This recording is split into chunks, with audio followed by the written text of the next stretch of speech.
আজ Latin Bangla super কাপের সবচেয়ে প্রতীক্ষিত ম্যাচ আর্জেন্টিনা বনাম ব্রাজিল।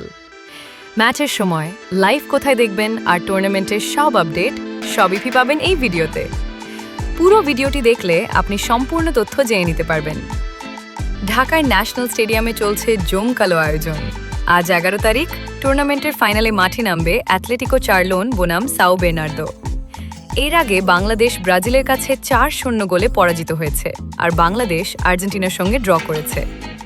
এদিকে আজ সন্ধ্যা 7টায় মাঠে নামছে আর্জেন্টিনা বনাম ব্রাজিল। সবাই যে অপেক্ষায় আছে এই ম্যাচের জন্য তা বলার অপেক্ষা রাখে না। কিভাবে ম্যাচটি লাইভ দেখবেন? আপনারা দুইটি সহজ উপায়ে লাইভ দেখতে পারবেন। ফেসবুকে এএফ বক্সিং প্রমোশন লিখে সার্চ দিন। তাদের অফিসিয়াল পেজে লাইভ সম্প্রচার দেখা যাবে। RTV অফিসিয়াল ফেসবুকে RTV লিখে সার্চ করলেই তাদের পেজে লাইভ দেখতে পারবেন। আগের ম্যাচগুলোও এই দুই চ্যানেলে সরাসরি দেখানো হয়েছিল।